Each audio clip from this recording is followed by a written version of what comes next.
Segment 5. Published by thoughtaudio.com. Their headman, a young, broad-chested black, severely draped in dark blue fringed cloths, with fierce nostrils and his hair all done up artfully in oily ringlets, stood near me. "Aha," I said, just for good fellowship's sake. "Catch him," he snapped, with a bloodshot widening of his eyes and a flash of sharp teeth. "Catch him! Give him to us!" "To you, huh?" I asked. "What would you do with them?" "Eat 'em," he said curtly, and leaning his elbow on the rail, looked out into the fog in a dignified and profoundly pensive attitude. I would no doubt have been properly horrified, but it had not occurred to me that he and his chaps must be very hungry, that they must have been growing increasingly hungry for at least this month past. They had been engaged for 6 months. I don't think a single one of them had any clear idea of time, as we at the end of countless ages have. They still belonged to the beginnings of time, had no inherited experience to teach them as it were. And of course, as long as there was a piece of paper written over in accordance with some farcical law or other, made down the river, it didn't enter anybody's head to trouble how they would live. Certainly, they had brought with them some rotten hippo meat, which couldn't have lasted very long anyway, even if the pilgrims hadn't, in the midst of a shocking hullabaloo, thrown a considerable quantity of it overboard. It looked like a high-handed proceeding, but it was really a case of legitimate self-defense. You can't breathe dead hippo, waking, sleeping, and eating, and at the same time keep your precarious grip on existence. Besides that, they had given them every week 3 pieces of brass wire, each about 9 inches long, and the theory was they were to buy their provisions with that currency in riverside villages. You can see how that worked. There were either no villages, or the people were hostile, or the director, who like the rest of us, fed out of tins, with an occasional old he-go thrown in, didn't want to stop the steamer for some more or less recondite reason. So unless they swallowed the wire itself, or made loops of it to snare the fishes with, I don't see what good their extravagant salary could be to them. I must say it was paid with a regularity worthy of a large and honorable trading company. For the rest, the only thing to eat, though it didn't look edible in the least, I saw in their possession, was a few lumps of some stuff like half-cooked dough of a dirty lavender color they kept wrapped in leaves, and now and then swallowed a piece of it, but so small that it seemed done more for the looks of the thing than for any serious purpose of sustenance. Why in the name of all the gnawing devils of hunger they didn't go for us, there were 30 to 5, and have a good tuck-in for once, amazes me now when I think of it. They were big, powerful men, with not much capacity to weigh the consequences, with courage, with strength, even yet, though their skins were no longer glossy and their muscles no longer hard. And I saw that something restraining, one of those human secrets that baffle probability, had come into play there. I looked at them with a swift quickening of interest, not because it occurred to me I might be eaten by them before very long, though I own it to you that I just then perceived, in a new light as it were, how unwholesome the pilgrims looked, and I hoped, yes, I positively hoped, that my aspect was not so, what shall I say, so unappetizing, a touch of fantastic vanity which fitted well with the dream sensation that pervaded all my days at that time. Perhaps I had a little fever, too. One can't live with one's finger everlasting on one's pulse. It was not so, what shall I say, so unappetizing, a touch of fantastic vanity which fitted well with the dream sensation that pervaded all my days at that time. Perhaps I had a little fever, too. One can't live with one's finger everlasting on one's pulse. I had often a little fever, or a little touch of other things. The playful paw strokes of the wilderness, preliminary trifling before the more serious onslaught which came in due course. Yes, I looked at them as you would on any human being, with a curiosity of their impulses, motives, capacities, weaknesses, when brought to the test of an inexorable physical necessity. Restraint. What possible restraint? Was it superstition, disgust, patience, fear, or some kind of primitive honor? No fear can stand up to honor. No patience can wear it out. disgust simply does not exist where hunger is. And as to superstition, beliefs, and what you may call principles, they are less than chaff in a breeze. Don't you know the devilry of lingering starvation, its exasperating torment, its black thoughts, its somber and brooding ferocity? Well, I do. It takes a man all his inborn strength to fight hunger properly. It's really easier to face bereavement, dishonor, and the perdition of one's soul than this kind of prolonged hunger. Sad, but true. And these chaps, too, had no earthly reason for any kind of scruple. Restraint. I would just as soon have expected restraint from a hyena prowling amongst the corpses of a battlefield. But there was the fact facing me, the fact dazzling, to be seen, like the foam on the depths of the sea, like a ripple on an unfathomable enigma. A mystery greater, when I thought of it, than the curious, inexplicable note of desperate grief in this savage clamor that has swept by us on the river bank, behind the blind whiteness of the fog. Two pilgrims were quarreling in hurried whispers as to which bank. Left. No, no, how can you? Right, right, of course. It is very serious, said the manager's voice behind me. I would be desolated if anything should happen to Mr. Kurtz before we came up. I looked at him, and had not the slightest doubt he was sincere. He was just the kind of man who would wish to preserve appearances. That was his restraint. But when he muttered something about going on at once, I did not even take the trouble to answer him. I knew and he knew that it was impossible. Were we to let go our hold of the bottom, we would be absolutely in the air, in space. We wouldn't be able to tell where we were going to, whether up or downstream or across, till we fetched against one bank or the other. And then we wouldn't know at first which it was. Of course, I made no move. I had no mind for a smash-up. You couldn't imagine a more deadly place for a shipwreck. Whether drowned at once or not, we were sure to perish speedily in one way or another. I authorize you to take all the risks, he said, after a short silence. I refuse to take any, I said shortly, which was just the answer he expected, though its tone might have surprised him. Well, I must defer to your judgment. You are captain, he said, with marked civility. I turned my shoulder to him in sign of my appreciation and looked into the fog. How long would it last? It was the most hopeless lookout. The approach to this Kurtz grubbing for ivory in the wretched bush was beset by as many dangers as though he had been an enchanted princess sleeping in a fabulous castle. This Kurtz grubbing for ivory in the wretched bush was beset by as many dangers as though he had been an enchanted princess sleeping in a fabulous castle. Will they attack, do you think? Asked the manager in a confidential tone. I did not think they would attack for several obvious reasons. The thick fog was one. If they left the bank in their canoes, they would get lost in it, as we would be if we attempted to move.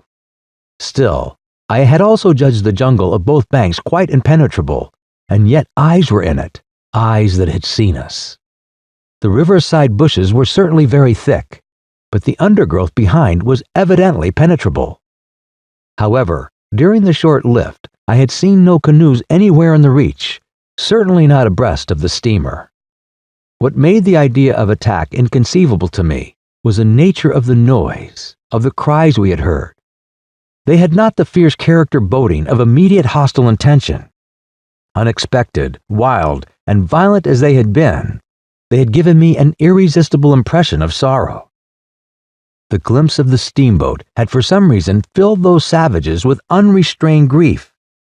The danger, if any, I expounded, was from our proximity to a great human passion let loose.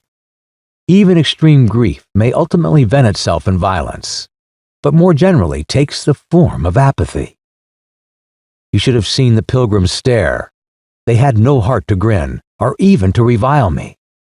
But I believe they thought me gone mad, with fright maybe. I delivered a regular lecture. My dear boys, it was no good bothering. Keep a lookout.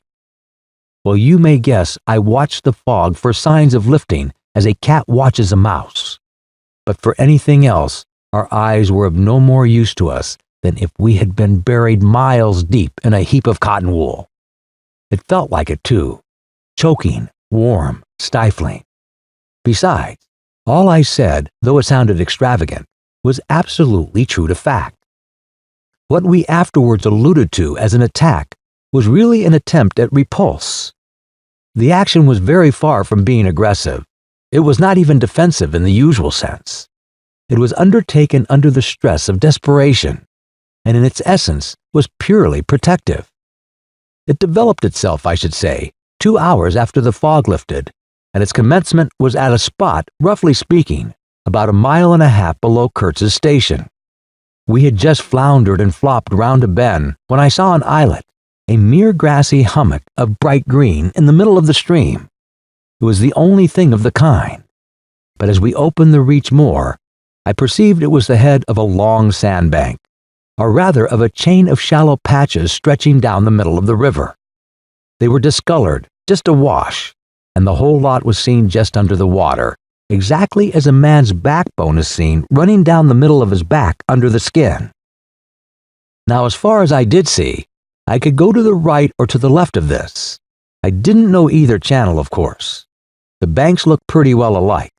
The depth appeared the same. But as I had been informed, the station was on the west side.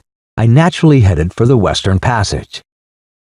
No sooner had we fairly entered it than I became aware it was much narrower than I supposed.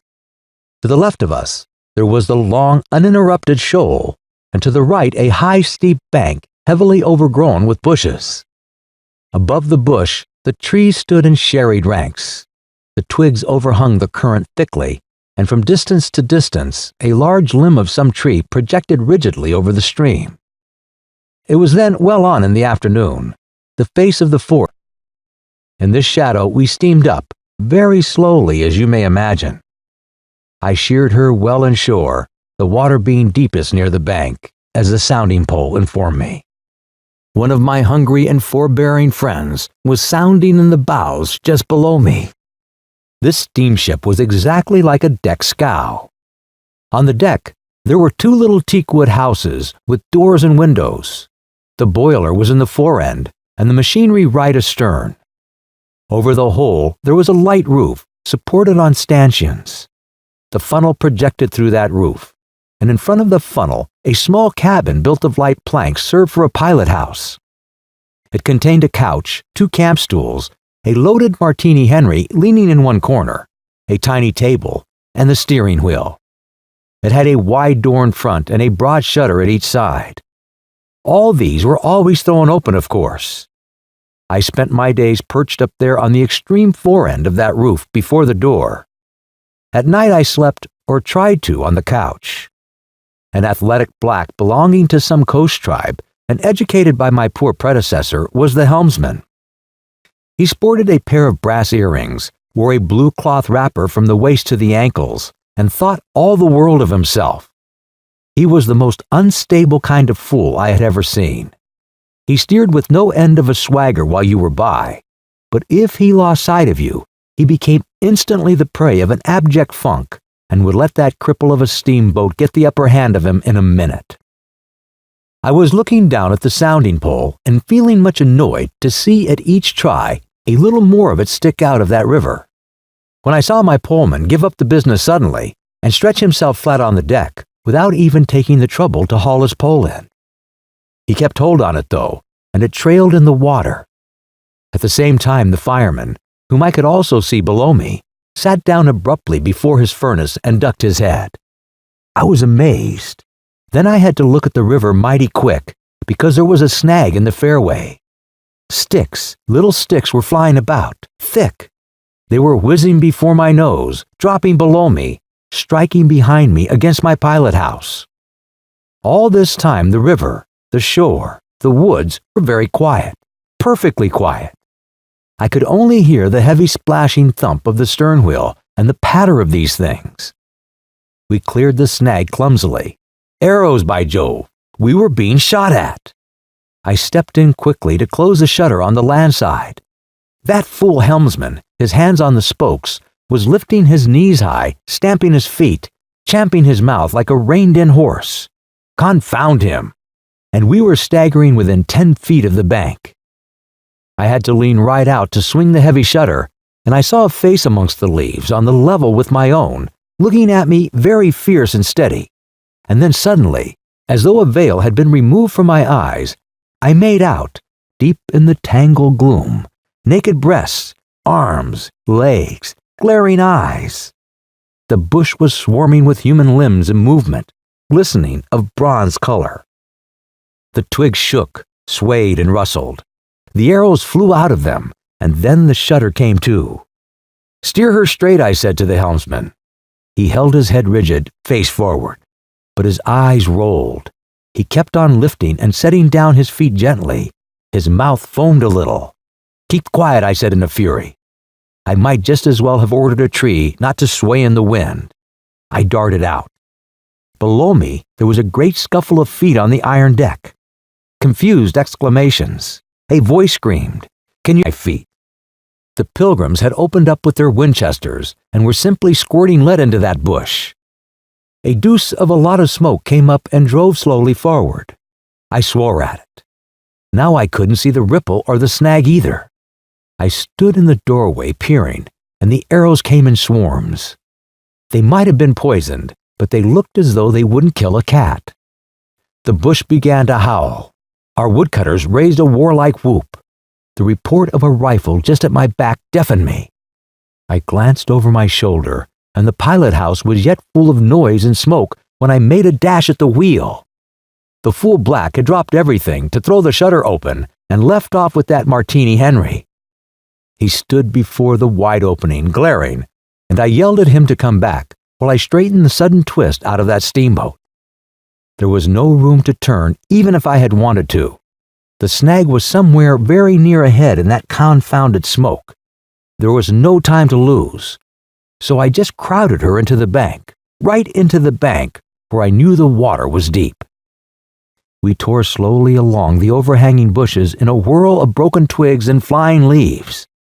The fusillade below stopped short, as I had foreseen it would when the squirts got empty.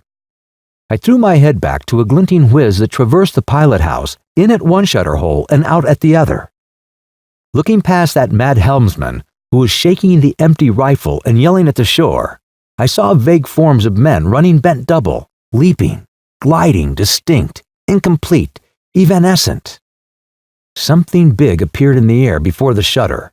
The rifle went overboard, and the men stepped back swiftly, looked at me over his shoulder in an extraordinary, profound, familiar manner, and fell upon my feet. The side of his head hit the wheel twice, and the end of what appeared a long cane clattered round and knocked over a little camp stool. It looked as though after wrenching that thing from somebody ashore, he had lost his balance in the effort. The thin smoke had blown away. We were clear of the snag, and looking ahead, I could see that in another 100 yards or so, I would be free to sheer off, away from the bank. But my feet felt so very warm and wet that I had to look down. The man had rolled on his back and stared straight up at me. Both his hands clutched that cane. It was the shaft of a spear that, either thrown or lunged through the opening, had caught him in the side just below the ribs. The blade had gone in out of sight. After making a frightful gash, my shoes were full. A pool of blood lay very still, gleaming dark red under the wheel. His eyes shone with an amazing luster. The fusillade burst out again. He looked at me anxiously, gripping the spear like something precious. With an air of being afraid I would try to take it away from him. I had to make an effort to free my eyes from his glaze and attend to the steering. With one hand, I felt above my head for the line of the steam whistle and jerked out screech after screech hurriedly. The tumult of angry and warlike yells was checked instantly, and then from the depths of the woods went out such a tremulous and prolonged wail of mournful fear and utter despair as may be imagined to follow the flight of the last hope from the earth. There was a great commotion in the bush. The shower of arrows stopped. A few dropping shots rang out sharply, then silence, in which the languid beat of the stern wheel came plainly to my ears. I put the helm hard a starboard at the moment when the pilgrim in peak pajamas, very hot and agitated, appeared in the doorway. The manager sends me, he began, appeared in the doorway. "The manager sends me," he began in an official tone, and stopped short. "Good God," he said, glaring at the wounded man. We two whites stood over him, and his lustrous and inquiring glance enveloped us both. I declare it looked as though he would presently put us to some question in an understandable language. But he died without uttering a sound, without moving a limb, without twitching a muscle. Only in the very last moment, as though in response to some sign we could not see, to some whisper we could not hear, he frowned heavily, and that frown gave to his black death mask an inconceivable, somber, brooding, and menacing expression. The luster of inquiring glance faded swiftly into vacant glassiness. "Can you steer?" I asked the agent eagerly. He looked very dubious, but I made a grab at his arm, and he understood at once I meant him to steer whether or no. To tell you the truth, I was morbidly anxious to change my shoes and socks. "He is dead," murmured the fellow, immensely impressed. "No doubt about it," said I, tugging like mad at the shoelaces. "And by the way, I suppose Mr. Kurtz is dead as well by this time." For the moment, that was the dominant thought. There was a sense of extreme disappointment, as though I had found out I had been striving after something altogether without a substance. I couldn't have been more disgusted if I had traveled all this way for the sole purpose of talking with Mr. Kurtz. Talking with! I flung one shoe overboard, and became aware that that was exactly what I had been looking forward to. A talk with Kurtz.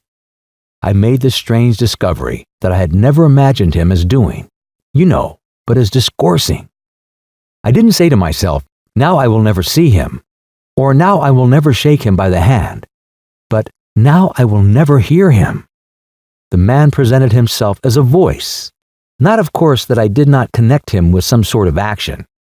Hadn't I been told in all the tones of jealousy and admiration that he had collected, bartered, swindled, or stolen more ivory than all the other agents together? That was not the point.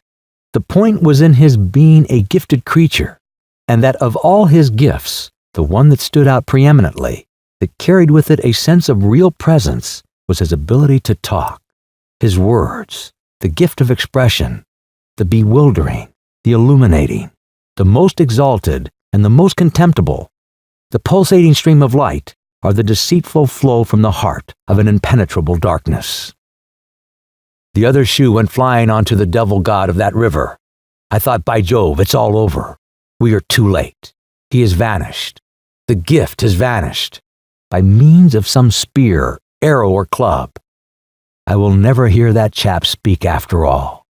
And my sorrow had a startling extravagance of emotion, even such as I had noticed in the howling sorrow of these savages in the bush.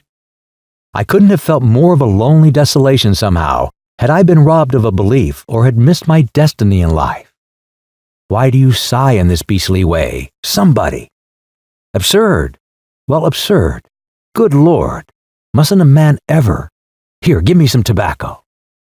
There was a pause of profound stillness. Then a match flared, and Marlow's lean face appeared, worn, hollow, with downward folds and drooped eyelids, with an aspect of concentrated attention. And as he took vigorous draws at his pipe, it seemed to retreat in advance out of the night in the regular flicker of the tiny flame. The match went out. "Absurd," he cried. "This is the worst of trying to tell.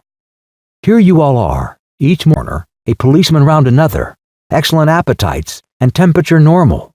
You hear, normal from year's end to year's end. And you say absurd. Absurd, be exploded. Absurd. My dear boys, what can you expect from a man who out of sheer nervousness had just flung overboard a pair of new shoes?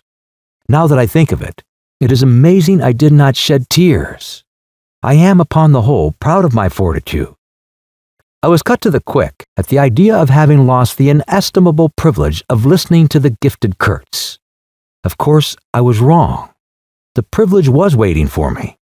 Oh yes, I heard more than enough. And I was right too. A voice. He was very little more than a voice.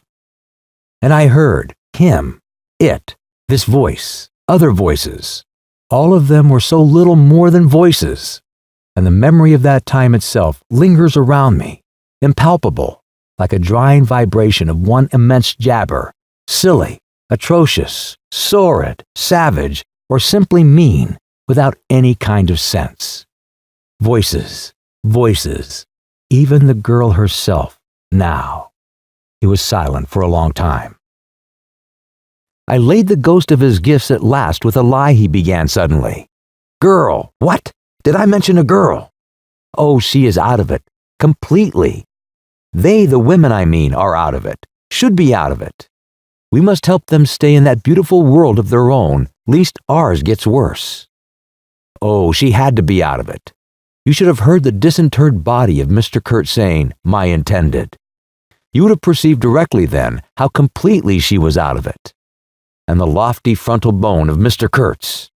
They say the hair goes on growing sometimes, but this, specimen, was impressively bald. The wilderness had patted him on the head, and behold, it was like a ball, an ivory ball. It had caressed him, and lo, he had withered. It had taken him, loved him, embraced him, got into his veins, consumed his flesh, and sealed his soul to its own by the inconceivable ceremonies of some devilish initiation.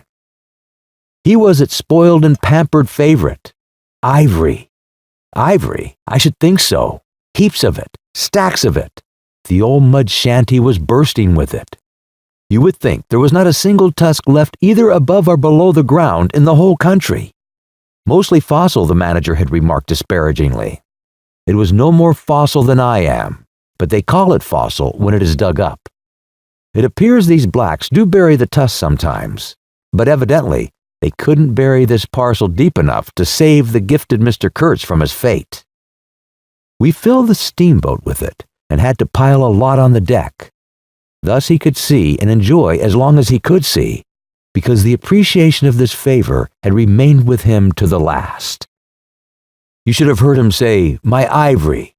Oh yes, I heard him. My intended, my ivory, my station, my river, my... everything belonged to him. It made me hold my breath in expectation of hearing the wilderness burst into a prodigious peal of laughter that would shake the fixed stars in their places. Everything belonged to him, but that was a trifle. The thing was to know what he belonged to. How many powers of darkness claimed him for their own? That was the reflection that made you creepy all over. It was impossible. It was not good for one either, trying to imagine. He had taken a high seat amongst the devils of the land. I mean literally, surrounded by kind neighbors, ready to cheer you or to fall on you, stepping delicately between the butcher and the policeman, in the holy terror of scandal and gallows and lunatic asylums. How can you imagine what particular region of the first ages a man's untrampled feet may take him into by the way of solitude? Utter solitude without a policeman. By the way of silence, utter silence, where no warning voice of a kind neighbor can be heard whispering of public opinion.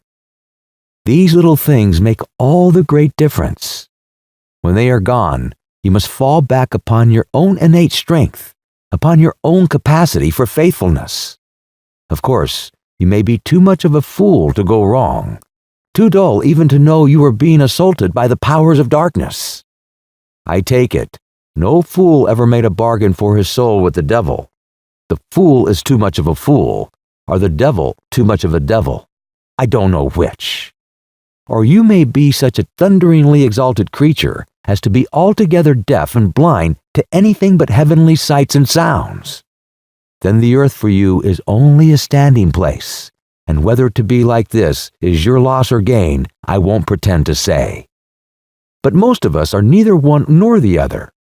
The earth for us is a place to live in, where we must put up with the sights, with sounds, with smells too, by Jove, breathe dead hippo, so to speak, and not be contaminated. And there, don't you see, your strength comes in, the faith in your ability for the digging of unostentatious holes to bury the stuff in, your power of devotion, not to yourself, but to an obscure, back-breaking business. And that's difficult enough. Mind, I am not trying to excuse or even explain. I'm trying to account to myself for Mr. Kurtz, for the shade of Mr. Kurtz. This initiated wrath from the back of nowhere honored me with its amazing confidence before it vanished altogether. This was because it could speak English to me. The original Kurtz had been educated partly in England, and as he was good enough to say to himself, his sympathies were in the right place. His mother was half English, his father was half French. All Europe contributed to the making of Kurtz, and by I learned that, most appropriately, the International Society for the Suppression of Savage Customs had entrusted him with the making of a report for its future guidance. And he had written it too. I've seen it. I've read it. It was eloquent, vibrating with eloquence, but too high-strung, I think. 17 pages of close writing he had found time for. But this must have been before his, let us say, nerves went wrong, and caused him to preside at certain midnight dances ending with unspeakable rites, which, as far as I reluctantly gathered from what I heard at various times, were offered up to him, do you understand, to Mr. Kurtz himself. But it was a beautiful piece of writing. The opening paragraph, however, in the light of latter information, strikes me now as ominous. He began with the argument that we whites, from the point of development we had arrived at, must necessarily appear to them savages in the nature of supernatural beings. We approach them with the might as of a deity, and so on, and so on. By the simple exercise of our will, we can exert a power for good practically unbounded, etc., etc. From that point he soared and took me with him. The peroration was magnificent, though difficult to remember, you know. It gave me the notion of an exotic immensity ruled by an august benevolence. It made me tingle with enthusiasm. It made me tingle with enthusiasm. This was the unbounded power of eloquence, of words, of burning noble words. There was no practical hints to interrupt the magic current of phrases, unless a kind of note at the foot of the last page, scrawled evidently much later, in an unsteady hand, may be regarded as the exposition of a method. It was very simple, and at the end of that moving appeal to every altruistic sentiment, it blazed at you, luminous and terrifying, like a flash of lightning in a serene sky. Exterminate all the brutes.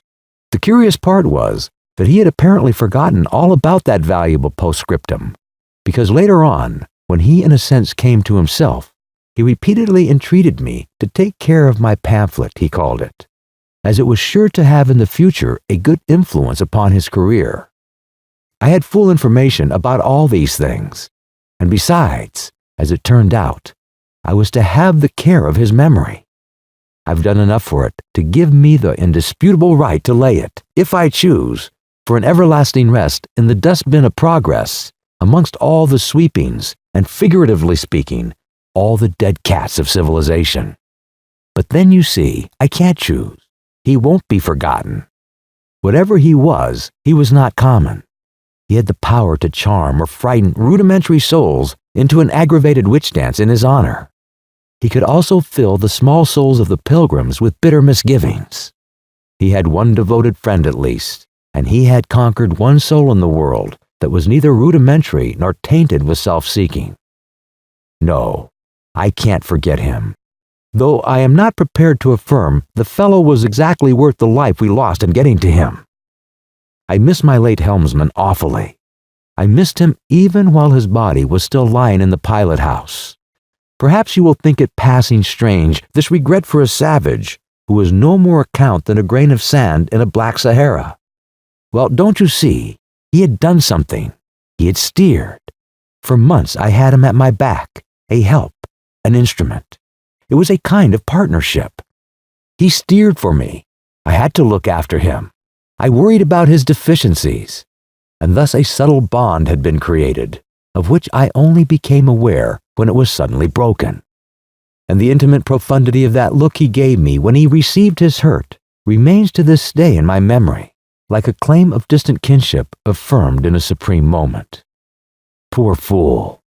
If he had only left that shutter alone. He had no restraint, just like Kurtz, a tree swayed by the wind.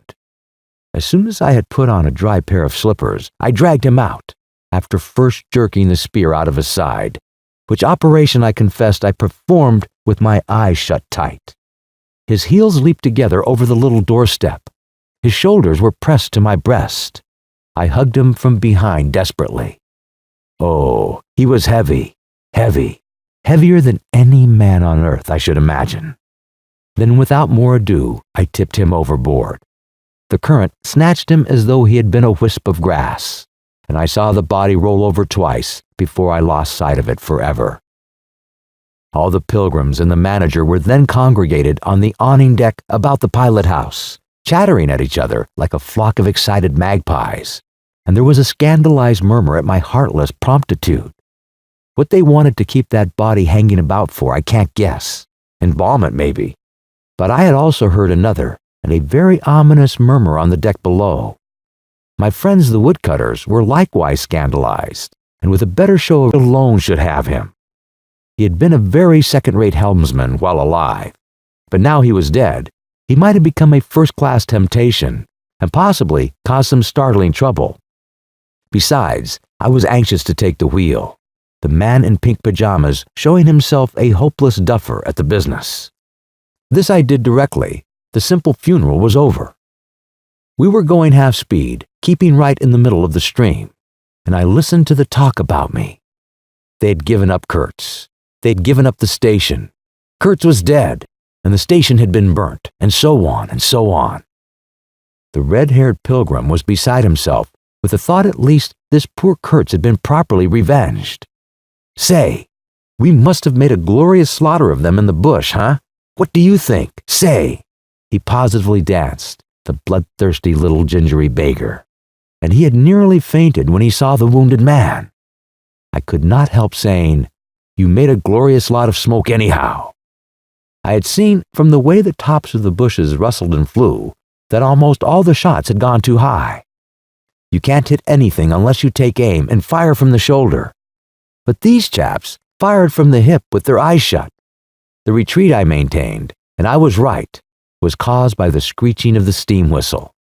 Upon this they forgot Kurtz and began to howl at me with indignant protests.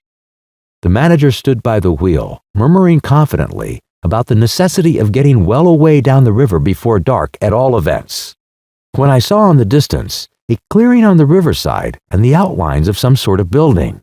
"What's this?" I asked. He clapped his hands in wonder. "The station," he cried.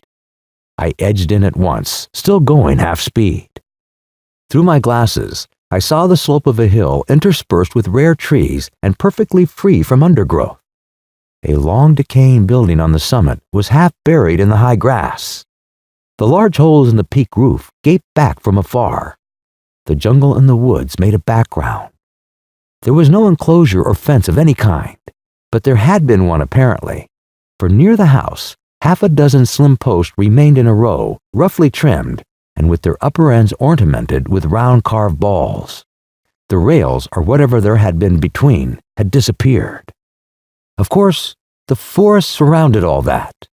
The riverbank was clear, and on the water side, I saw a white man under a hat like a cartwheel beckoning persistently with his whole arm. Examining the edge of the forest above and below, I was almost certain I could see movements, human forms gliding here and there. I steamed past prudently, then stopped the engines and let her drift down. The man on the shore began to shout, urging us to land. "We have been attacked," screamed the manager. I know, it's all right," yelled back the other, as cheerful as you please. "Come along, it's all right. I am glad." His aspect reminded me of something I had seen, something funny I had seen somewhere. As I maneuvered to get alongside, I was asking myself, what does this fellow look like? Suddenly, I got it. He looked like a harlequin. His clothes had been made of some stuff that was brown holland probably, but it was covered with patches all over, with bright patches, blue, red, and yellow. Patches on the back, patches on front, patches on elbows, on knees. Colored binding round his jacket, scarlet edging at the bottom of his trousers, and the sunshine made him look extremely gay and wonderfully neat withal, because you could see how beautifully all this patching had been done. A beardless, boyish face, very fair, no features to speak of, nose peeling, little blue eyes, smiles and frowns chasing. "Look out, Captain," he cried. "There's a snag lodged in here last night." "What, another snag?" I confess, I swore shamefully. I had nearly holed my cripple to finish off that charming trip. The harlequin on the bank turned his little pug nose up to me. "You English?" he asked, all smiles. "Are you?" I shouted from the wheel. The smiles vanished, and he shook his head as if sorry for my disappointment. Then he brightened up. "Never mind," he cried encouragingly. "Are we in time?" I asked. "He is up there," he replied, with a toss of the head up the hill, and becoming gloomy all of a sudden. His face was like the autumn sky, overcast one moment and bright the next. When the manager, escorted by the pilgrims, all of them armed to the teeth, had gone to the house, this chap came on board. I say, "I don't like this. These natives are in the bush," I said. He assured me earnestly it was all right. "They are simple people," he added. "Well, I'm glad you came. It took me all my time to keep them off." "But you said it was all right," I cried. "Oh, they meant no harm," he said. And as I stared, he corrected himself. "Not exactly." Then vivaciously, "My faith, your pilot house wants a cleanup." In the next breath, he advised me to keep enough steam on the boiler to blow the whistle in case of any trouble. "One good screech will do more for you than all your rifles." "They are simple people," he repeated. He rattled away at such a rate, he quite overwhelmed me. He seemed to be trying to make up for lots of silence, and actually hinted, laughing, that such was the case. "Don't you talk with Mr. Kurtz," I said. "You don't talk with that man. You listen to him," he exclaimed with severe exultation. "But now," he waved his arm, and in the twinkling of an eye was in the uttermost depths of despondency. In a moment, he came up again with a jump, possessed himself of both my hands, shook them continuously while he gabbled. "Brother sailor, honor, pleasure, delight, introduce myself, Russian, son of an archpriest, governor of Tambov. What? Tobacco, English tobacco, the excellent English tobacco. Now that's brotherly. Smoke? Where's a sailor that does not smoke?" The pipe smoothed him, and gradually I made out he had run away from school and had gone to sea in a Russian ship, ran away again, served some time in English ships, was now reconciled with the archpriest. He made a point of that. But when one is young, one must see things, gather experience, ideas, enlarge the mind. "Here," I interrupted, "you can never tell. Here I have met Mr. Kurtz," he said, youthfully solemn and reproachful. I held my tongue after that. It appears that he had persuaded a Dutch trading house on the coast to fit him out with stores and goods, and had started for the interior with a light heart, and no more idea of what would happen to him than a baby. He had been wandering about that river for nearly 2 years alone, cut off from everybody and everything. "I'm not so young as I look. I am 25, he said. At first, old Van Schooten would tell me to go to the devil, he narrated with keen enjoyment. But I stuck to him, and talked, till at last he got afraid I would talk the hind leg off his favorite dog. So he gave me some cheap things and a few guns, and told me he hoped he would never see my face again. Good old Dutchman, Van Schooten. I've sent him one small lot of ivory a year ago, so that he can't call me a little thief when I get back. I hope he got it. And for the rest, I don't care. I had some wood stacked for you. That was my old house, did you see? I gave him Towson's book. He made as though he would kiss me, but restrained himself, statically. So many accidents happen to a man going about alone, you know. Canoes get upset sometimes, and sometimes you got to clear out so quick when people get angry.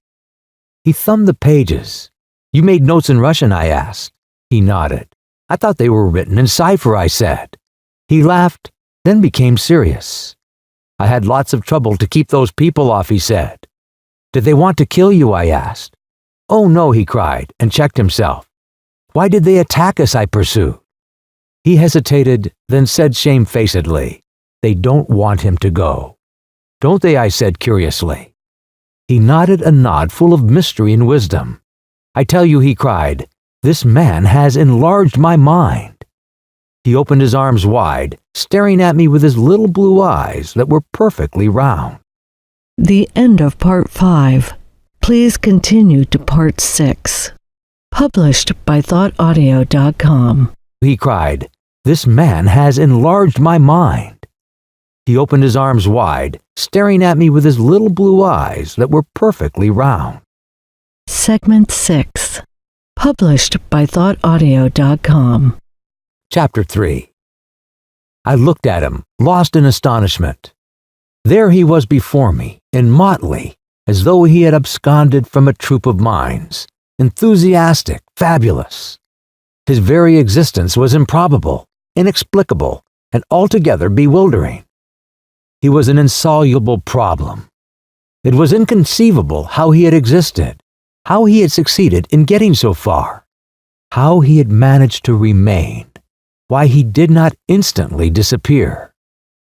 I went a little farther, he said, then still a little farther, till I had gone so far that I don't know how I'll ever get back. Never mind, plenty of time. I can manage. You take Kurtz away quick, quick, I tell you. The glamour of youth enveloped his party-colored rags, his destitution, his loneliness, the essential dissolution of his futile wanderings. For months, for years, his life hadn't been worth a day's purchase. And there he was, gallantly, thoughtlessly alive, to all appearance indestructible solely by the virtue of his few years and of his unreflecting audacity. I was seduced into something like admiration, like envy. Glamour urged him on. Glamour kept him unscathed. He surely wanted nothing from the wilderness but space to breathe in and to push on through. His need was to exist, and to move onwards at the greatest possible risk and with a maximum of privation. If the absolutely pure, uncalculating, unpractical spirit of adventure had ever ruled a human being, it ruled this bepatched youth. I always envied him the possession of this modest and clear flame. It seemed to have consumed all thought of self so completely that even while he was talking to you, you forgot that it was he, the man before your eyes, who had gone through these things. I did not envy him his devotion to Kurtz, though. He had not meditated over it. It came to him, and he accepted it with a sort of eager fatalism. I must say, to me, it appeared about the most dangerous thing in every way he had come upon so far. They had come together unavoidably, like two ships becalmed near each other, and lay rubbing sides at last. I suppose Kurtz wanted an audience, because on a certain occasion, when encamped in the forest, they talked all night. Or more probably, Kurtz had talked. We talked of everything, he said, quite transported at the recollection. I forgot there was such a thing as sleep. The night did not seem to last an hour. Everything, everything. Of love, too. Ah, he talked to you of love, I said, much amused. It wasn't what you think, he cried, almost passionately. It was in general. He made me see things. Things. He threw his arms up. We were on deck at the time, and the headman of my woodcutters, lounging nearby, turned upon him his heavy and glittering eyes. I looked around, and I don't know why, but I assure you that never, never before did this land, this river, this jungle, the very arch of this blazing sky, appear to me so hopeless and so dark, so impenetrable to human thought, so pitiless to human weakness. And ever since you have been with him, of course, I said. On the contrary. It appears their intercourse had been very much broken by various causes. He had, as he informed me proudly, managed to nurse Kurtz through 2 illnesses. He alluded to it as you would to some risky feat. But as a rule, Kurtz wandered alone. And ever since you have been with him, of course, I said. On the contrary. It appears their intercourse had been very much broken by various causes. He had, as he informed me proudly, managed to nurse Kurtz through 2 illnesses. He alluded to it as you would to some risky feat. But as a rule, Kurtz wandered alone, far in the depths of the forest. Very often coming to this station, I had to wait days and days before he would turn up, he said. Ah, it was worth waiting for, sometimes. What was he doing, exploring or what? I asked. Oh, yes, of course. He had discovered lots of villages, a lake too. He did not know exactly in what direction. It was dangerous to inquire too much, but mostly his expeditions had been for ivory. But he had no goods to trade with by that time, I objected.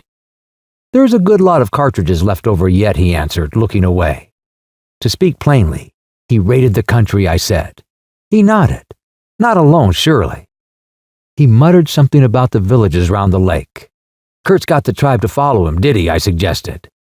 He fidgeted a little. They adored him, he said.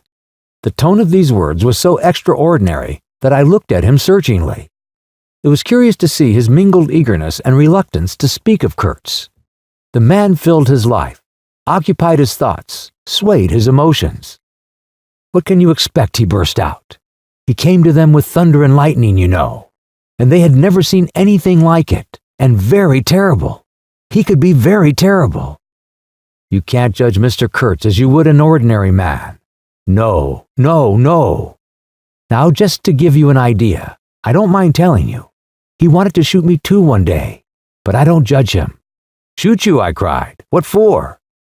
Well, I had a small lot of ivory the chief of the village near my house gave me. You see, I used to shoot game for them. Well, he wanted it and wouldn't hear reason.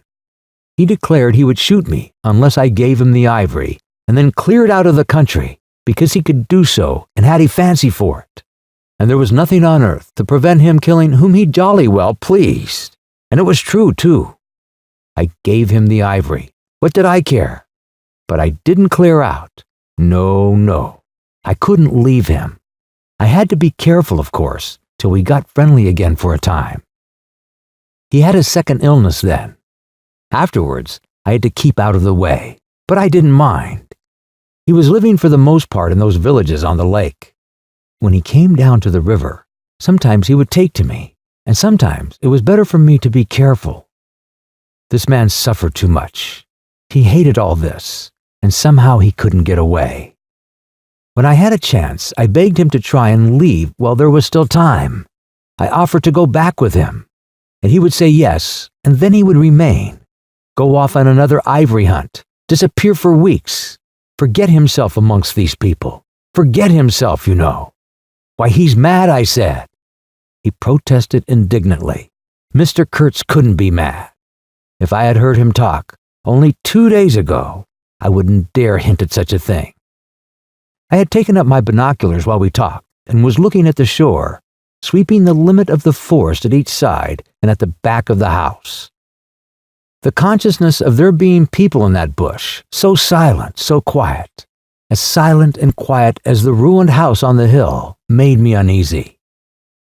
There was no sign on the face of nature of this amazing tale that was not so much told as suggested to me in desolate exclamations, completed by shrugs, in interrupted phases.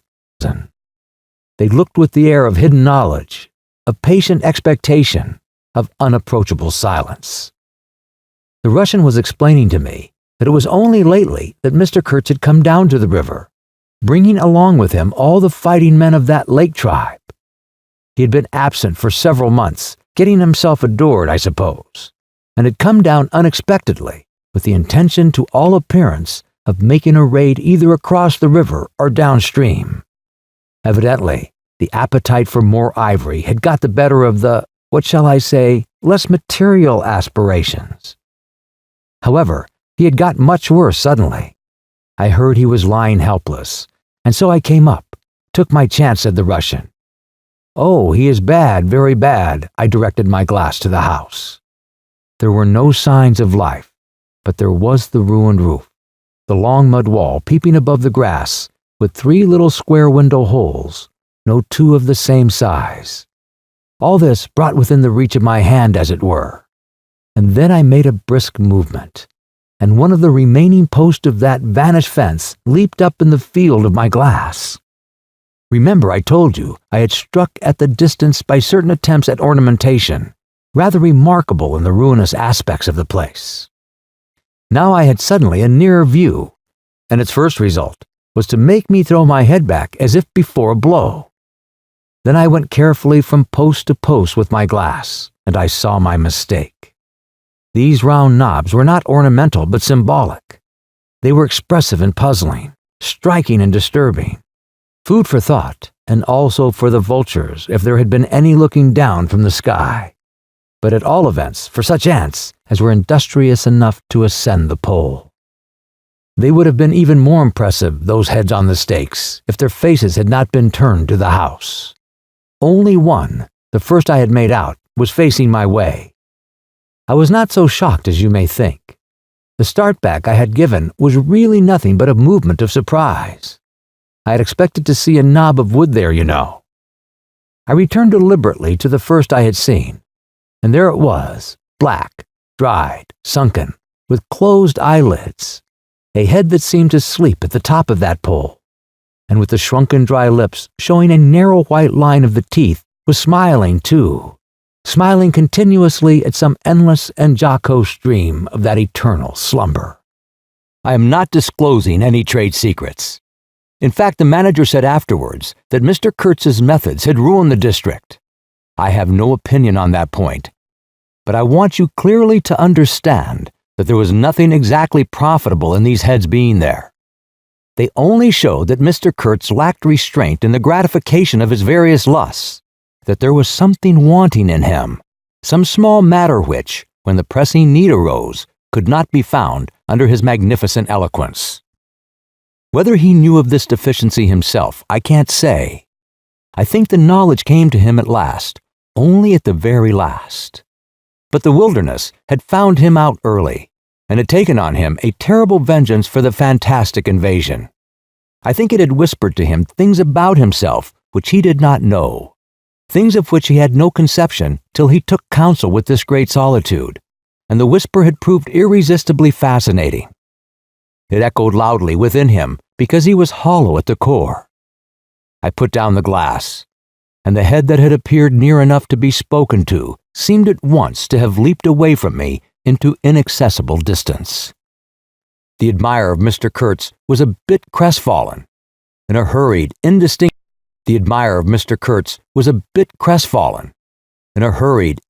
voice, he began to assure me he had not dared to take these, say, symbols down. He was not afraid of the natives. They would not stir till Mr. Kurtz gave the word. His ascendancy was extraordinary. The camps of these people surrounded the place, and the chiefs came every day to see him. They would crawl. I don't want to know anything of the ceremonies used when approaching Mr. Kurtz, I shouted. Curiously, this feeling that came over me that such details would be more intolerable than those heads drying on the stakes under Mr. Kurtz's windows. After all, that was only a savage sight, while I seemed at one bound to have been transported into some lightless region of subtle horrors, where pure, uncomplicated savagery was a positive relief, being something that had a right to exist, obviously, in the sunshine. The young man looked at me with surprise. I suppose it did not occur to him Mr. Kurtz was no idol of mine.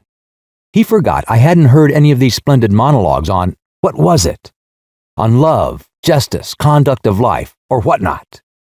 If it had come to crawling before Mr. Kurtz, he crawled as much as the veriest savage of them all. I had no idea of the conditions, he said. These heads were the heads of rebels. I shocked him excessively by laughing. Rebels. What would be the next definition I was to hear? There had been enemies, criminals, workers, and these were rebels. Those rebellious heads looked very subdued to me on their sticks. You don't know how such a life tries a man like Kurtz, cried Kurtz's last disciple. Well, and you, I said. I am a simple man. I have no great thoughts. I want nothing from anybody. How can you compare me to... His feelings were too much for speech, and suddenly he broke down. I don't understand, he groaned. I've been doing my best to keep him alive, and that's enough. I had no hand in all this. I have no abilities. There hasn't been a drop of medicine or a mouthful of invalid food for months here. He was shamefully abandoned. A man like this, with such ideas. Shamefully. I haven't slept for the last 10 nights. His voice lost itself in the calm of the evening. The long shadows of the forest had slipped downhill while we talked, had gone far beyond the ruined hovel, beyond the symbolic row of stakes. All this was in the gloom, while we down there were yet in the sunshine, and the stretch of the river abreast of the clearing glittered in a still and dazzling splendor, with a murky and overshadowed bend above and below. Not a living soul was seen on the shore. The bushes did not rustle. Suddenly, round the corner of the house, a group of men appeared, as though they had come up from the ground. They waded waist-deep in the grass, in a compact body, bearing an improvised stretcher in their midst. Instantly, in the emptiness of the landscape, a cry arose whose shrillness pierced the still air like a sharp arrow flying straight to the very heart of the land. And as if by enchantment, streams of human beings, of naked human beings, with spears in their hands, with bows, with shields, with wild glances and savage movements, were poured into the clearing by the dark face and pensive forests. The bushes shook, the grass swayed for a time, and then everything stood still in attentive immobility. "Now, if he does not say the right thing to them, we are all done for," said the Russian at my elbow. "The knot of men with the stretch finds some particular reason to spare us at this time," I said. I resented bitterly the absurd danger of our situation. As if to be at the mercy of that atrocious phantom had been a dishonoring necessity. I could not hear a sound, but through my glasses I saw the thin arm extended commandingly, the lower jaw moving, the eyes of that apparition shining darkly, far in its bony head that nodded with grotesque jerks. Kurtz. Kurtz. That means short in German, don't it? Well, the name was as true as everything else in his life, and death. He looked at least 7 feet long. His covering had fallen off, and his body emerged from it pitiful and appalling as from a winding sheet. I could see the cage of his ribs all astir, the bones of his arm waving. It was as though an animated image of death, carved out of old ivory, had been shaking its hand with menaces at a motionless crowd of men made of dark and glittering bronze. I saw him open his mouth wide. It gave him a weirdly voracious aspect, as though he had wanted to swallow all the air, all the earth, all the men before him. A deep voice reached me faintly. He must have been shouting. He fell back suddenly. The stretcher shook as the bear staggered forward again, and almost at the same time, I noticed that the crowd of savages was vanishing without any perceptible movement of retreat, as if the force that had rejected these beings so suddenly had drawn them in again, as the breath is drawn in a long aspiration. Some of the pilgrims behind the stretcher carried his arms, 2 shotguns, a heavy rifle, and a light revolver carbine, the thunderbolts of that pitiful Jupiter. The manager bent over him, murmuring as he walked beside his head. They laid him down in one of the little cabins, just a room for a bedplace and a camp stool or two, you know. We had brought his belated correspondence, and a lot of torn envelopes and open letters littered his bed. His hand roamed feebly amongst these papers. I was struck by the fire of his eyes and the composed languor of his expression. It was not so much the exhaustion of disease. He did not seem in pain. The shadow looked satiated and calm, as though for the moment it had had its fill of all the emotions. He rustled one of the letters, and looking straight in my face said, "I am glad." Somebody had been writing to him about me. These special recommendations were turning up again. The volume of tone he emitted without effort, almost without the trouble of moving his lips, amazed me. A voice, a voice. It was grave, profound, vibrating, while the man did not seem capable of a whisper. However, he had enough strength in him, fictitious no doubt, to very nearly make an end of us, as you shall hear directly. The manager appeared silently in the doorway.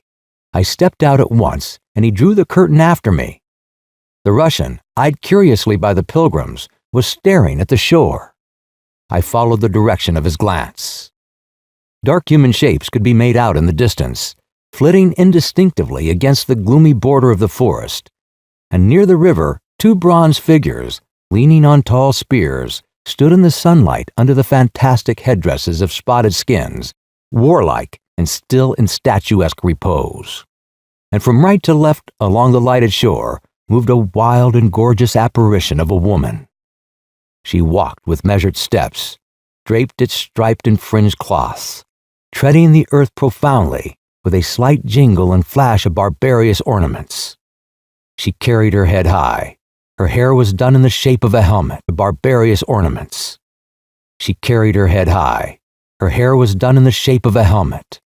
She had brass leggings to the knee, brass wire gauntlets to the elbow, a crimson spot on her tawny cheek, innumerable necklaces of glass beads on her neck, bizarre things, charms, gifts of witchmen that hung about her, glittered and trembled at every step.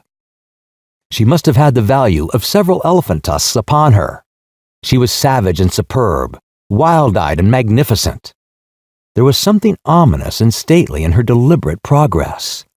And in the hush that had fallen suddenly upon the whole sorrowful land, the immense wilderness, the colossal body of the fecund and mysterious life seemed to look at her, pensive, as though it had been looking at the image of its own tenebrious and passionate soul. She came abreast of the steamer, stood still and faced us. Her long shadow fell to the water's edge. Her face had a tragic and fierce aspect of wild sorrow and of dumb pain mingled with fear of some struggling half-shaped resolve. She stood looking at us without a stir, and like the wilderness itself, with an air of brooding over an inscrutable purpose. A whole minute passed, and then she made a step forward. There was a low jingle, a glint of yellow metal, a sway of fringed draperies, and she stopped as if her heart had failed her. The young fellow by my side growled. Pilgrims murmured at my back. She looked at us all as if her life had depended upon the unswavering steadiness of her glance. Suddenly, she opened her bare arms and threw them up rigid above her head, as though in an uncontrollable desire to touch the sky. And at the same time, the swift shadows darted out on the earth, swept around on the river, gathering the steamer into a shadowy embrace. A formidable silence hung over the scene. She turned away slowly, walked on, following the bank, and passed into the bushes to the left. Once only, her eyes gleamed back at us in the dusk of the thickets before she disappeared. If she had offered to come aboard, I really think I would have tried to shoot her, said the man of patches nervously. I had been risking my life every day for the last fortnight to keep her out of the house. She got in one day and kicked up a row about these miserable rags I picked up in the storeroom to mend my clothes with. I wasn't decent. At least it must have been that, for she talked like a fury to Kurtz for an hour, pointing at me now and then. I don't understand the dialect of this tribe. Luckily for me, I fancy Kurtz felt too ill that day to care, or there would have been mischief. I don't understand. No, it's too much for me. Oh well, it's all over now. At this moment, I heard Kurtz's deep voice behind the curtain. Save me! Save the ivory, you mean? Don't tell me. Save me! Why, I've had to save you. You are interrupting my plans now. Sick. Sick. Not so sick as you would like to believe. Never mind. I'll carry my ideas out yet. I will return. I'll show you what can be done. You with your little peddling notions. You are interfering with me. I will return. The manager came out. He did me the honor to take me under the arm and lead me aside. He is very low, he said. He considered it necessary to sigh, but neglected to be consistently sorrowful. We have done all we could for him, haven't we? But there is no disguising the fact Mr. Kurtz has done more harm than good to the company. He did not see the time was not ripe for vigorous action. Cautiously. Upon the whole, the trade will suffer. I don't deny there is a remarkable quantity of ivory, mostly fossil. We must save it at all events, but look at how precarious the position is, and why. Because the method is unsound. Do you, said I, looking at the shore, call it unsound method? Without doubt, he exclaimed hotly. Don't you? No method at all, I murmured for a while. Exactly, he exulted. I anticipated this. Shows a complete want of judgment. It is my duty to point it out in the proper quarter. Oh, said I, That fellow, what's his name, the brickmaker, will make a readable report for you." He appeared confounded for a moment. It seemed to me I had never breathed an atmosphere so vile, and I turned mentally to Kurtz for relief, positively for relief. "Nevertheless, I think Mr. Kurtz is a remarkable man," I said with emphasis. He started, dropped on me a cold, heavy glance, said very quietly, "He was," and turned his back on me. My hour of favor was over. I found myself lumped along with Kurtz as a partisan of methods for which the time was not ripe. I was unsound. But it was something to have at least a choice of nightmares. I had turned to the wilderness really, not to Mr. Kurtz, who I was ready to admit was as good as buried. And for a moment, it seemed to me as if I also were buried in a vast grave full of unspeakable secrets. I felt an intolerable weight oppressing my breast, the smell of the damp earth, the unseen presence of the victorious corruption, the darkness of an impenetrable night. The Russian tapped me on the shoulder. I heard him mumbling and stammering something about brothers seamen couldn't conceal knowledge of matters that would affect Mr. Kurtz's reputation. I waited. For him, evidently, Mr. Kurtz was not in his grave. I suspect that for him, Mr. Kurtz was one of the immortals. "Well," said I at last, "speak out. As it happens, I am Mr. Kurtz's friend in a way." He stated with a good deal of formality that had we not been of the same profession, he would have kept the matter to himself without regard to consequences. He suspected there was an act of ill will towards him on the part of these white men that— "You are right," I said, remembering a certain conversation I had overheard. "The manager thinks you ought to be hanged." He showed a concern at this intelligence which amused me at first. "I had better get out of the way quietly," he said earnestly. "I can do no more for Kurtz now, and they would soon find some excuse. What's to stop them? There's a military post 300 miles from here." "Well, upon my word," said I, "perhaps you had better go if you have any friends amongst the savages nearby." "Plenty," he said. "They are simple people, and I want nothing, you know." He stood biting his lips, then— "I don't want any harm to happen to these whites here, but of course I was thinking of Mr. Kurtz's reputation. But you are a brother seaman, and—" "All right," said I after a time. "Mr. Kurtz's reputation is safe with me." I did not know how truly I spoke. He informed me, lowering his voice, that it was Kurtz who had ordered the attack to be made on the steamer. He hated sometimes the idea of being taken away, and then again— "But I don't understand these matters. I am a simple man. He thought it would scare you away, that you would give it up, thinking him dead." I could not stop him. Oh, I had an awful time of it this last month. "Very well," I said. "He is all right now." "Yes," he muttered, not very convinced apparently. "Thanks," said I. "I shall keep my eyes open." "But quiet, huh?" he urged anxiously. "Here." I promised a complete discretion with great gravity. "I have a canoe and 3 blackfellows waiting not very far. I am off. Could you give me a few Martin Henry cartridges?" I could and did, with proper secrecy. He helped himself, with a wink at me, to a handful of my tobacco. Between sailors, you know, good English tobacco. At the door of the pilot house, he turned round. "I say, haven't you a pair of shoes you could spare?" He raised one leg. "Look." The shoes were tied with knotted string sandal-wise under his bare feet. I rooted out an old pair, at which he looked with admiration before tucking it under his left arm. One of his pockets, bright red, was bulging with cartridges. From the other, dark blue, peeped Townsend's inquiry, etc., etc. He seemed to think himself excellently well equipped for a renewed encounter with the wilderness.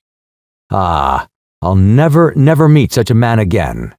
You ought to have heard him recite poetry. His own, too, it was, he told me. Poetry! He rolled his eyes at the recollection of these delights. Oh, he enlarged my mind. "Goodbye," said I. He shook hands and vanished in the night. The end of Part 6. Please continue to Part 7. Published by thoughtaudio.com. Part 6. Segment 7. Published by thoughtaudio.com. Sometimes I ask myself whether I had really seen him. whether it was possible to meet such a phenomenon. When I woke up shortly after midnight, his warning came to my mind with its hint of danger that seemed, in the stare darkness, real enough to make me get up for the purpose of having a look around. On the hill, a big fire burned, illuminating fitfully a crooked corner of the station house. One of the agents, with a picket of a few of our blacks, armed for the purpose, was keeping guard over the ivory. But deep within the forest, red gleams that wavered, that seemed to sink and rise from the ground amongst confused columnar shapes of intense blackness, showed the exact position of the camp where Mr. Kurtz's adorers were keeping their uneasy vigil. The monotonous beating of a big drum filled the air with muffled shocks and a lingering vibration.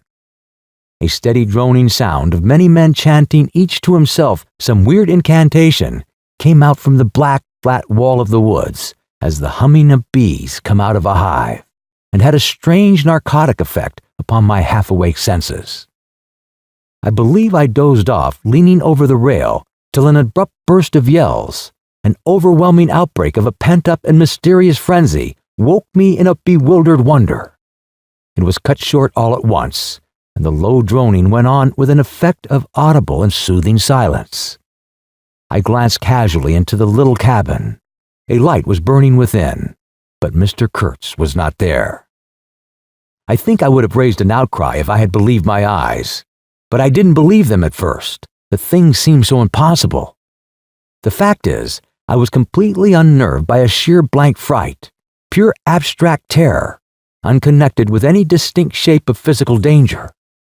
What made this emotion so overpowering was, how shall I define it? The moral shock I received, as if something altogether monstrous, intolerable to thought, and odious to the soul, had been thrust upon me unexpectedly. This lasted, of course, the merest fraction of a second, and then the usual sense of commonplace, deadly danger, the possibility of a sudden onslaught and massacre, or something of the kind, which I saw impending, was positively welcome and composing. It pacified me, in fact, so much that I did not raise an alarm. There was an agent buttoned up inside an ulster and sleeping on a chair on deck within 3 feet of me. The yells had not awakened him. He snored very slightly. I left him to his slumbers and leaped ashore. I did not betray Mr. Kurtz. It was ordered I should never betray him. It was written I should be loyal to the nightmare of my choice. I was anxious to deal with this shadow by myself alone, and to this day, I don't know why I was so jealous of sharing with anyone the peculiar blackness of that experience. As soon as I got on the bank, I saw a broad trail through the grass. I remember the exultation with which I said to myself, "He can't walk. He is crawling on all fours. I've got him." The grass was wet with dew. I strode rapidly with clenched fists. I fancy I had some vague notion of falling upon him and giving him a drubbing. I don't know. I had some imbecile thoughts. The knitting old woman with the cat obtruded herself upon my memory as a most improper person to be sitting at the other end of such an affair. I saw a row of pilgrims squirting lead in the air out of Winchesters held to the hip. I thought I would never get back to the steamer, and imagined myself living alone and unarmed in the woods to an advanced age. Imbecile thoughts. The knitting old woman with the cat obtruded herself upon my memory as a most improper person to be sitting at the other end of such an affair. I saw a row of pilgrims squirting lead in the air out of Winchesters held to the hip. I thought I would never get back to the steamer, and imagined myself living alone and unarmed in the woods to an advanced age. Such silly things, you know. And I remember I confounded the beat of the drum with the beating of my heart, and was pleased at its calm regularity. I kept to the track, though, then stopped to listen. The night was very clear. A dark blue space, sparkling with dew and starlight, in which black things stood very still. I thought I could see a motion ahead of me. I was strangely cocksure of everything that night. I actually left the track and ran in a wild semicircle. I verily believe chuckling to myself, so as to get in front of that stir, of that motion I had seen, if indeed I had seen anything. I was circumventing Kurtz as though it had been a boyish game. I came upon him, and if he had not heard me coming, I would have fallen over him too. But he got up in time. He rose, unsteady, long, pale, indistinct, like a vapor exhaled by earth, and swayed slightly, misty and silent before me. While at my back, the fires loomed between the trees, and the murmur of many voices issued from the forest. I had cut him off cleverly. But when actually confronting him, I seemed to come to my senses. I saw the danger in its right proportion. It was by no means over yet. Suppose he began to shout. Though he could hardly stand, there was still plenty of vigor in his voice. "Go away, hide yourself," he said in that profound tone. It was very awful. I glanced back. We were within 30 yards from the nearest fire.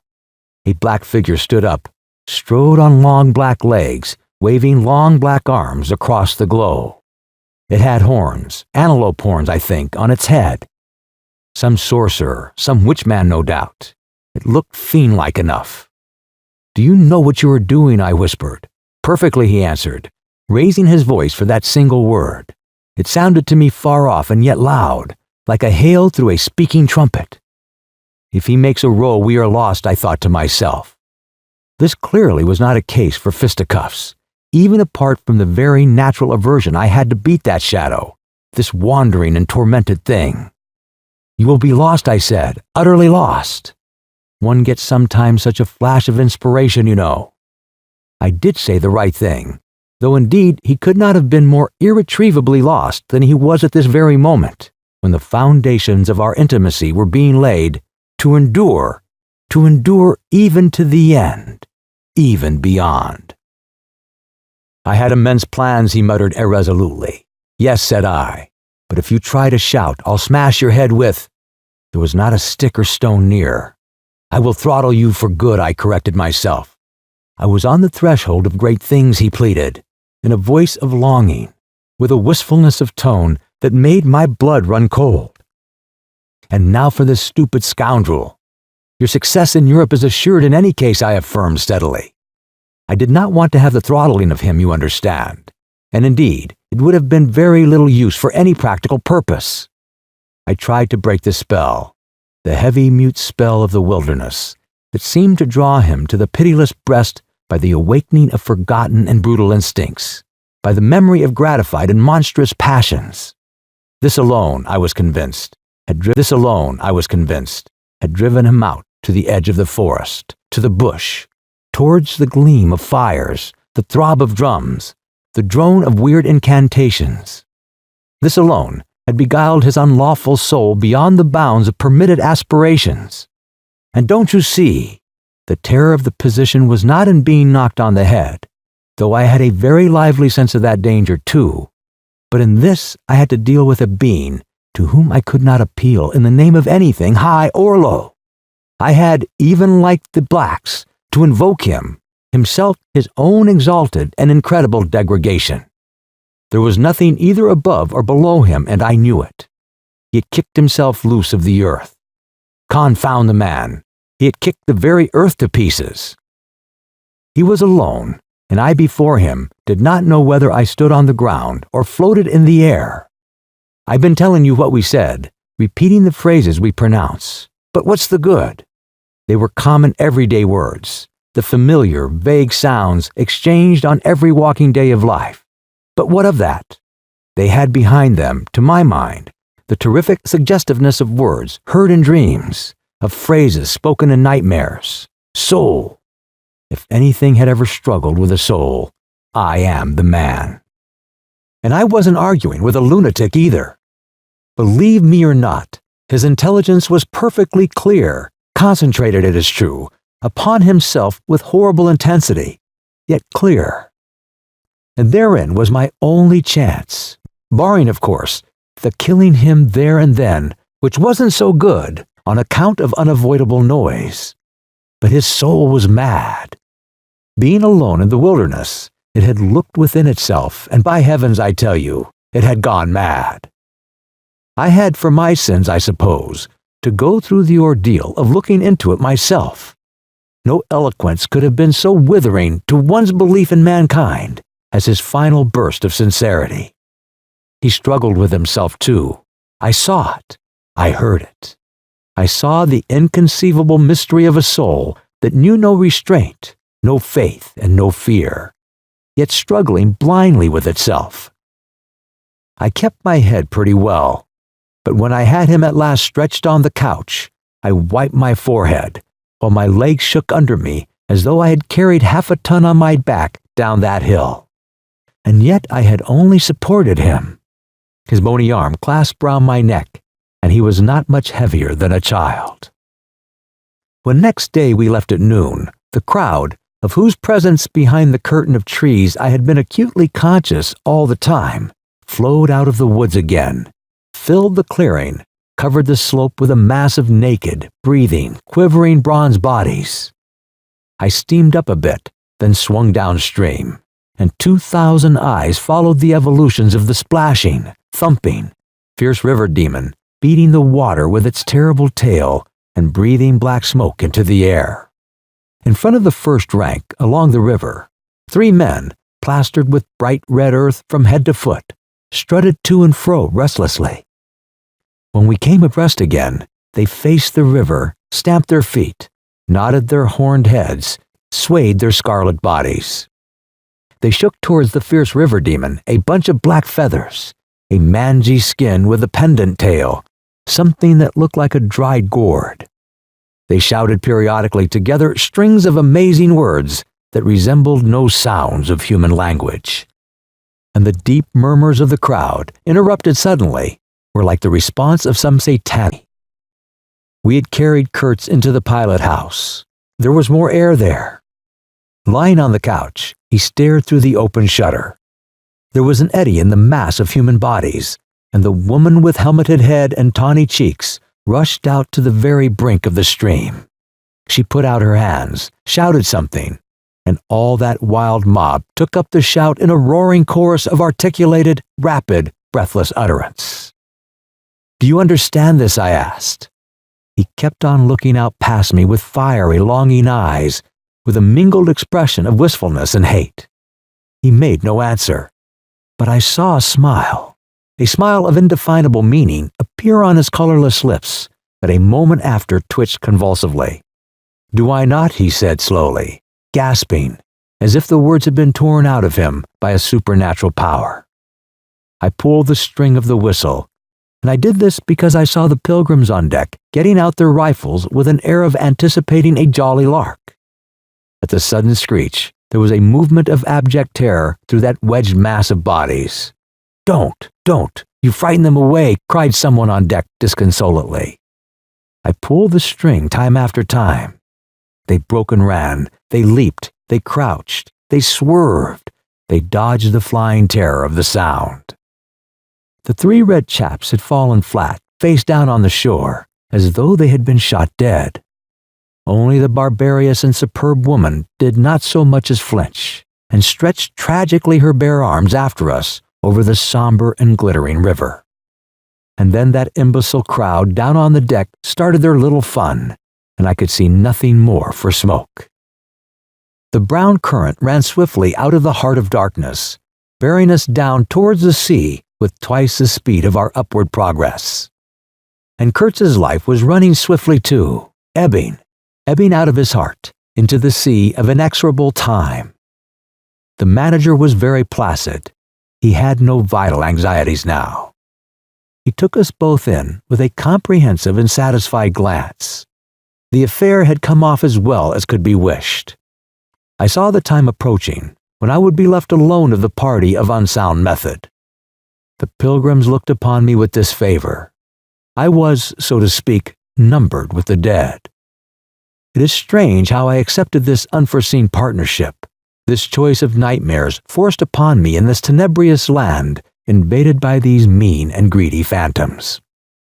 Kurtz discoursed. A voice. It rang deep to the very last. It survived his strength to hide in the magnificent folds of eloquence the barren darkness of his heart. Oh, he struggled. The wastes of his weary brain were haunted by shadowy images now. Images of wealth and fame revolving obsequiously round his unextinguishable gift of noble and lofty expression. My intended, my station, my career, my ideas. These were the subjects for the occasional utterances of elevated sentiments. The shade of the original Kurtz frequented the bedside of the hollow sham, whose fate it was to be buried presently in the mold of primeval earth. But both the diabolic love and the unearthly hate of the mysteries it had penetrated fought for the possession of that soul, satiated with primitive emotions, avid of lying fame, of sham distinction, of all the appearances of success and power. Sometimes he was contemptibly childish. He desired to have kings meet him at railway stations on his return from some ghastly nowhere, where you must take care of the motives, right motives, always.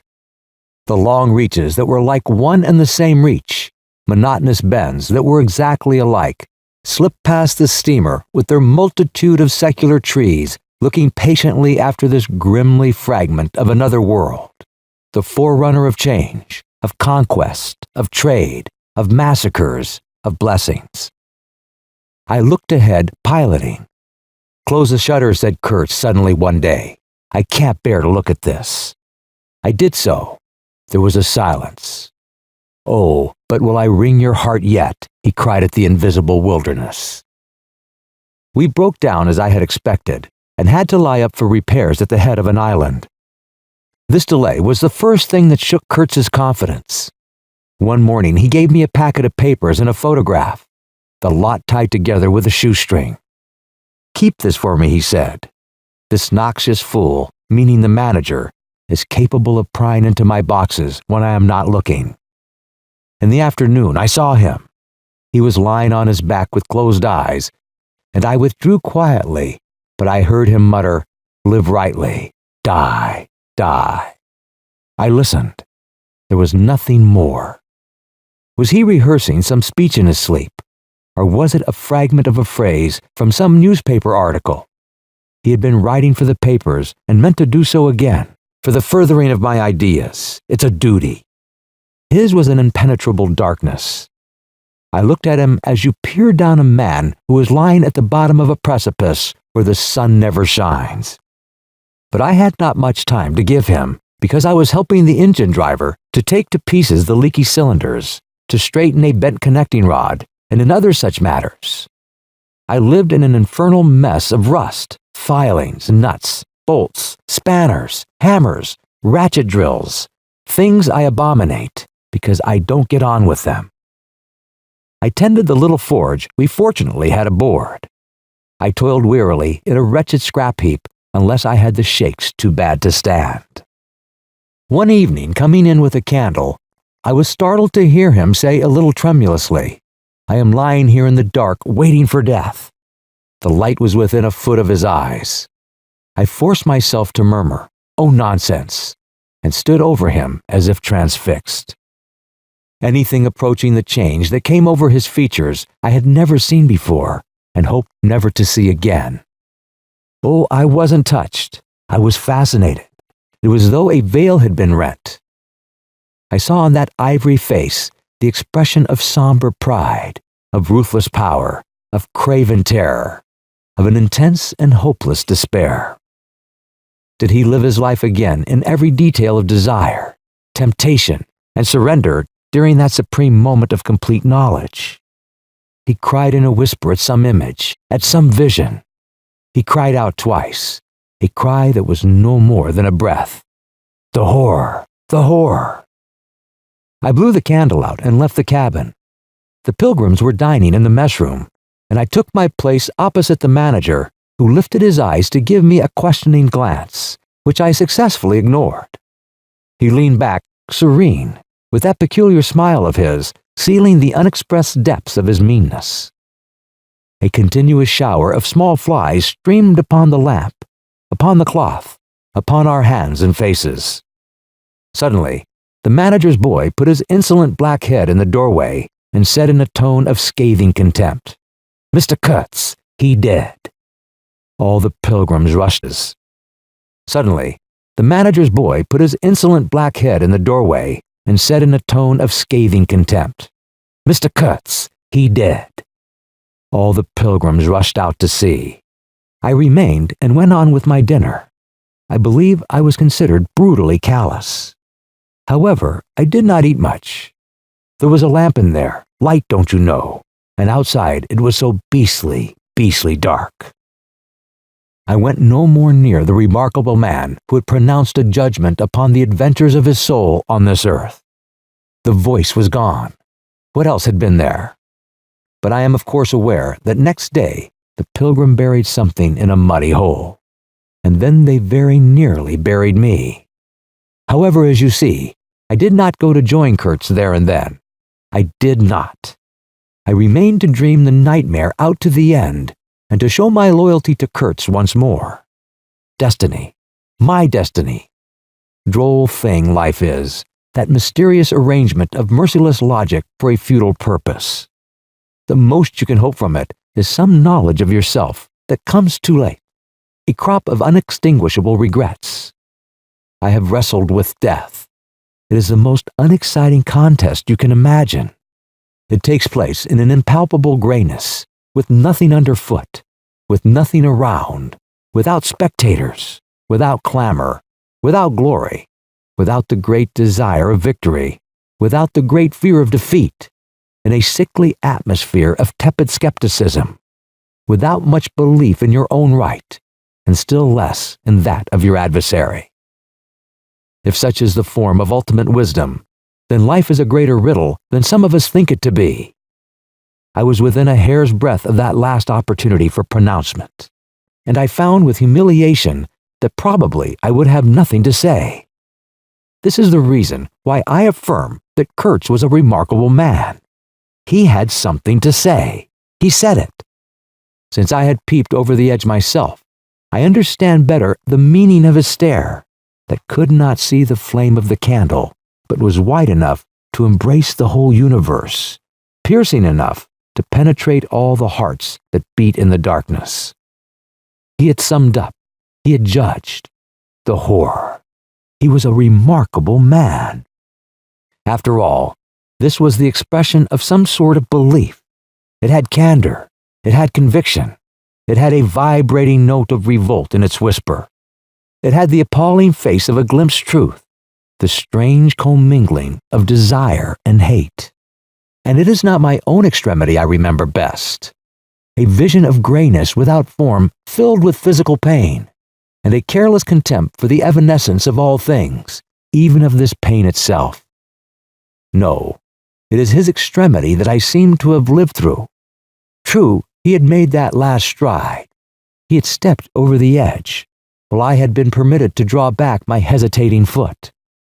And perhaps in this is the whole difference. Perhaps all the wisdom and all truth and all sincerity are just compressed into that inappreciable moment of time in which we step over the threshold of the invisible. Perhaps. I like to think my summing up would not have been a word of careless contempt. Better his cry, much better. It was an affirmation, a moral victory paid for by innumerable defeats, by abominable terrors, by abominable satisfactions. But it was a victory. That is why I have remained loyal to Kurtz to the last, and even beyond, when a hostile. No, they did not bury me, though there is a period of time which I remember mistily, with a shuddering wonder, like a passage through some inconceivable world that had no hope in it and no desire. I found myself back in the sepulchre city, resenting the sight of people hurrying through the streets to filch a little money from each other, to devour their infamous cookery, to gulp their unwholesome beer, to dream their insignificant and silly dreams. They trespassed upon my thoughts. They were intruders whose knowledge of life was to me an irritating pretense, because I felt so sure they could not possibly know the things I knew. Their bearing, which was simply the bearing of commonplace individuals going about their business in the assurance of perfect safety, was offensive to me, like the outrageous flauntings of folly in the face of a danger it is unable to comprehend. I had no particular desire to enlighten them. but I had some difficulty in restraining myself from laughing in their faces, so full of stupid importance.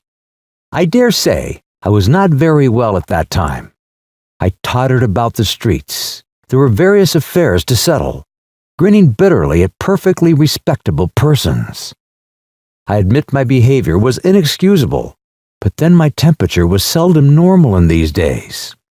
My dear aunt's endeavors to nurse up my strength seemed altogether beside the mark. It was not my strength that wanted nursing.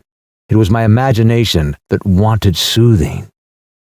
I kept the bundle of papers given me by Kurtz, not knowing exactly what to do with it. His mother had died lately, watched over, as I was told, by his intended. A clean-shaved man with an official manner and wearing gold-rimmed spectacles called on me one day and made inquiries, at first circuitous, afterwards suavely pressing, about what he was pleased to denominate certain documents. I was not surprised, because I had 2 rows with the manager on the subject out there. I had refused to give up the smallest scrap out of that package, and I took the same attitude with the spectacled man.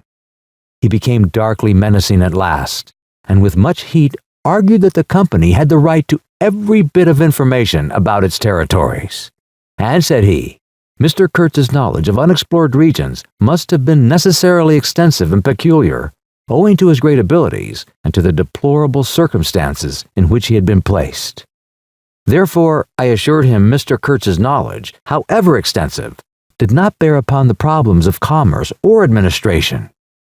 He invoked then the name of science. It would be an incalculable loss if, etc., etc.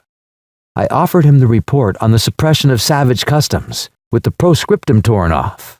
He took it up eagerly, but ended by sniffing at it with an air of contempt. This is not what we had a right to expect, he remarked.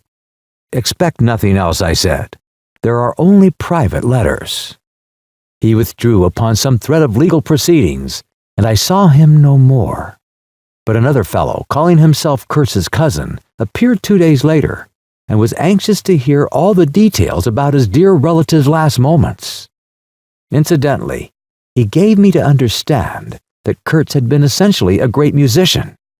There was the making of an immense success, said the man, who was an organist, I believe, with the lank gray hair flowing over a greasy coat collar. I had no reason to doubt his statement, and to this day I am unable to say what was Kurtz's profession, whether he ever had any, which was the greatest of his talents. I had taken him for a painter who wrote for the paper, universal genius.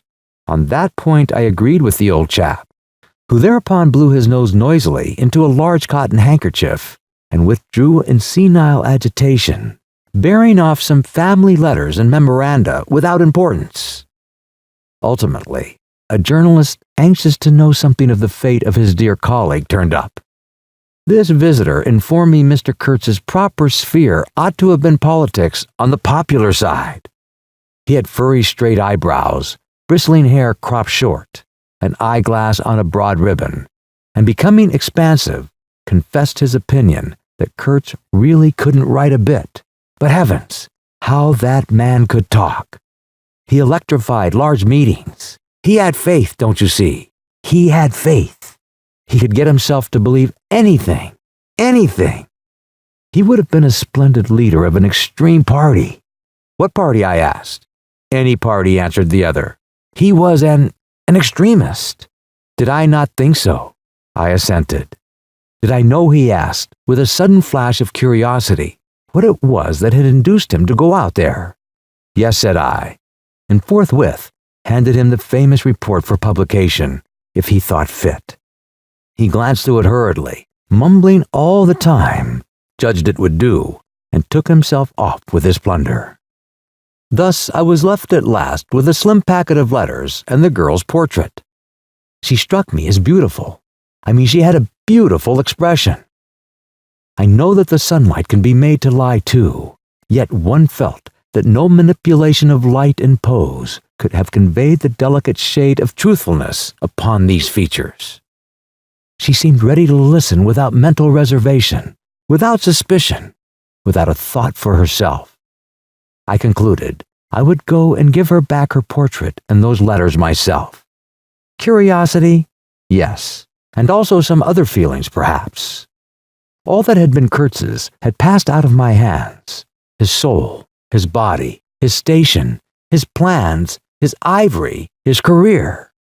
There remained only his memory and his intended, and I wanted to give that up too to the past. In a way, to surrender personally all that remained of him with me to that oblivion which is the last word of our common fate. I don't defend myself. I had no clear perception of what it was I really wanted. Perhaps it was an impulse of unconscious loyalty, or the fulfillment of one of these ironic necessities that lurk in the facts of human existence. I don't know. I can't tell. But I went. I thought his memory was like the other memories of the dead that accumulate in every man's life. A vague impress on the brain of shadows that had fallen on it in their swift and final passage.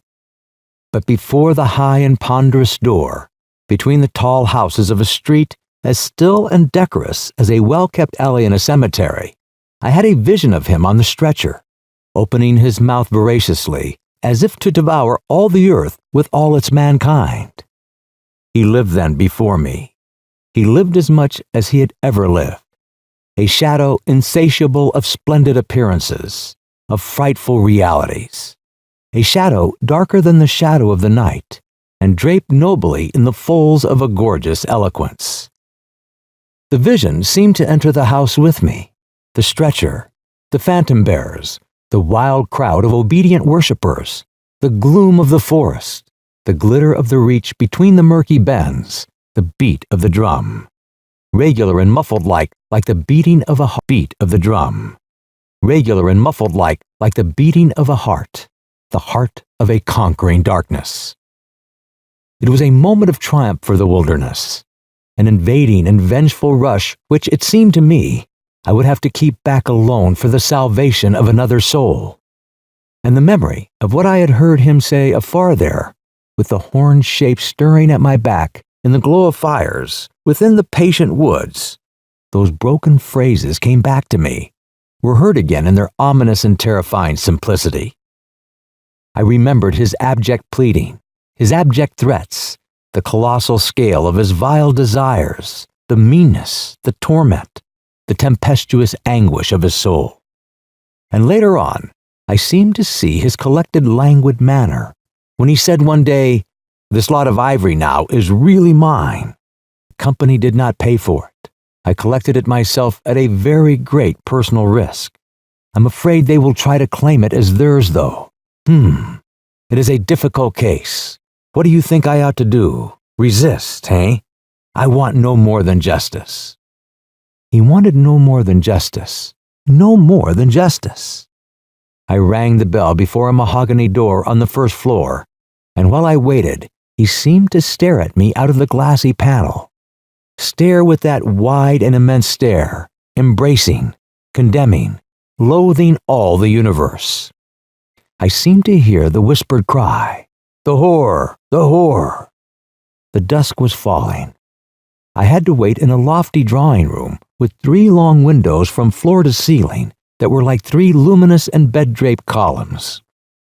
The bent gilt legs and backs of the furniture shone in indistinctive curves. The tall marble fireplace had a cold and monumental whiteness. A grand piano stood massively in a corner, with dark gleams on the flat surface like a somber and polished sarcophagus. A high door opened, closed. I rose.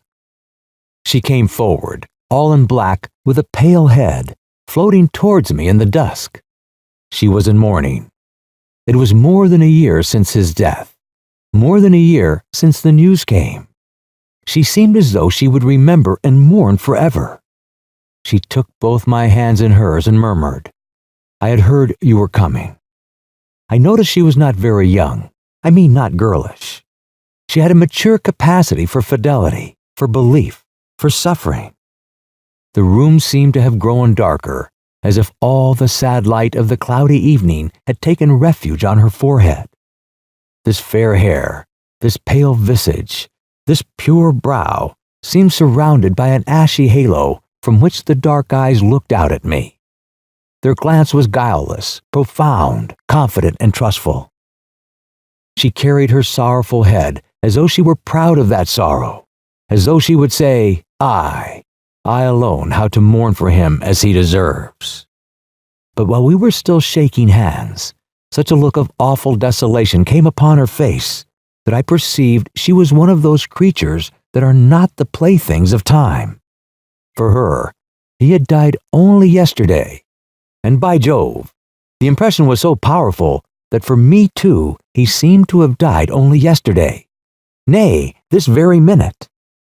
I saw her and him in the same instant of time, his death and her sorrow. I saw her sorrow in the very moment of his death. Do you understand? I saw them together. I heard them together. She had said, with a deep catch of the breath, with her tone of despairing regret, the summing up whisper of his eternal condemnation. I asked myself what I was doing there, with a sensation of panic in my heart, as though I had blundered into a place of cruel and absurd mysteries not fit for a human being to behold. She motioned me to a chair. We sat down. I laid the packet gently on the little table, and she put her hand over it. You knew him well, she murmured, after a moment of mourning silence. Intimacy grows quick out there, I said. I knew him as well as it was possible for one man to know another. And you admired him, she said. It was impossible to know him and not admire him, was it? He was a remarkable man, I said unsteadily. Then before the appealing fixity of her gaze, that seemed to watch for more words on my lips, I went on. It was impossible not to. Love him, she finished eagerly, silencing me into an appalled dumbness. How true, how true. But when you think that no one knew him so well as I had all his noble confidence. I knew him best. You knew him best, I repeated, and perhaps she did. But with every word spoken, the room was growing darker, and only her forehead, smooth and white, remained illumined by the unextinguishable light of belief and love. You were his friend, she went on. His friend, she repeated, a little louder. You must have been if he had given you this and sent you to me. I feel I can speak to you, and oh, I must speak. I want you, you who have heard his last words, to know I have been worthy of him. It is not pride. Yes, I am proud to know I understood him better than anyone on earth. He told me so himself. And since his mother died, I have had no one to... I listened. The darkness deepened. I was not even sure whether he had given me the right bundle. I rather suspect he wanted me to take care of another batch of his papers which, after his death, I saw the manager examining under the lamp. And the girl talked, easing her pain in the certitude of my sympathy. She talked as thirsty men drink. I had heard that her engagement with Kurtz had been disapproved by her people. He wasn't rich enough or something. And indeed, I don't know whether he had been a pauper all his life. He had given me some reason to infer that it was his impatience of comparative poverty that drove him out there. Who was not his friend who had heard him speak once, she was saying. He drew men towards him by what was best in them. She looked at me with intensity. It is the gift of the great, she went on, and the sound of her low voice seemed to have the accompaniment of all the other sounds, full of mystery, desolation, and sorrow, I had ever heard. The ripple of the river, the soughing of the trees swayed by the wind, the murmurs of wild crowds, the faint ring of incomprehensible words cried from afar, the whisper of a voice speaking from beyond the threshold of an eternal darkness. But you have heard him. You know, she cried. Yes, I know, I said with something like despair in my heart, but bowing my head before the faith that was in her, before that great and saving illusion that shone with an unearthly glow in the darkness, and the triumphant darkness from which I could not have defended her, from which I could not even defend myself. What a loss to me, to us, she corrected herself with beautiful generosity, then added in a murmur, to the world. By the last gleams of twilight, I could see the glitter of her eyes full of tears, of tears that would not fall. Very proud, she went on. Too fortunate, too happy for a while. And now I am unhappy for life. She stood up. Her fair hair seemed to catch all the remaining light in a glimmer of gold. I rose too. And all of this, she went on mournfully, all of his promise and all of his greatness, of his generous mind, of his noble heart, nothing remains, nothing but a memory, you and I. We shall always remember him, I said hastily. No, she cried. It is impossible that all this should be lost, that such a life should be sacrificed to leave nothing but sorrow. You know what vast plans he had. I knew of them too. I could not perhaps understand, but others knew of them. Something must remain. His words at least have not died. His words will remain, I said. And his example, she whispered to herself. Men looked up to him. His goodness shone in every act. His example. True, I said. His example too. Yes, his example. I forgot that. But I do not. I cannot believe, not yet. I cannot believe that I shall never see him again, that nobody will see him again. Never, never, never. She put out her arms as if after a retreating figure, stretching them black and with clasped pale hands across the fading and narrow sheen of the window. Never see him. I saw him clearly enough then. I shall see this eloquent phantom as long as I live, and I shall see her too, a tragic and familiar shade, resembling in this gesture another one, tragic also, and bedecked with powerless charms, stretching bare brown arms over the glitter of the infernal stream. The stream of darkness. She said suddenly very low, he died as he lived. His end, said I, with dull anger stirring in me, was in every way worthy of his life. And I was not with him, she murmured. My anger subsided before a feeling of infinite pity. Everything that could be done, I mumbled. Ah, but I believed in him more than anyone on earth, more than his own mother, more than himself. He needed me. I would have treasured every sigh, every word, every sign, every glance. I felt like a chill grip on my chest. Don't, I said, in a muffled voice. Forgive me. I have mourned so long in silence. You were with him to the last. I think of his loneliness. Nobody near to understand him as I would have understood. Perhaps no one to hear. To the very end, I said shakily. I heard his very last words. I stopped in a fright. Repeat them, she said in a broken tone. I want something to live with. I was on the point of crying at her. Don't you hear them? The dusk was repeating them in a persistent whisper all around us, in a whisper that seemed to swell menacingly, like the first whisper of a rising wind. The horror. His last word, to live with, she murmured. Don't you understand? I loved him. I pulled myself together and spoke slowly. The last word he pronounced was, your name. I heard a light sigh, and then my heart stood still, stopped dead short by an exulting and terrible cry, by the cry of inconceivable triumph and of unspeakable pain. I knew it. I was sure. She knew. She was sure. The house would collapse before I could escape, that the heavens would fall upon my head. But nothing happened. The heavens do not fall for such a trifle. Would they have fallen, I wonder, if I had rendered Kurtz that justice which was his due? Hadn't he said he wanted only justice? But I couldn't. I could not tell her. It would have been too dark altogether. Marlow ceased and sat apart, indistinctive and silent, in the pose of a meditating Buddha. Nobody moved for a time. We have lost the first of the ebb, said the director suddenly. I raised my head. The offing was barred by a black bank of clouds, and the tranquil waterway leading to the uttermost ends of the earth flowed somber under an overcast sky, seemed to lead into the heart of an immense darkness. We hope you enjoyed this interesting audio title. For more information on all of our titles, please visit us at thoughtaudio.com. Earth flowed somber under an overcast sky, seemed to lead into the heart of an immense darkness. We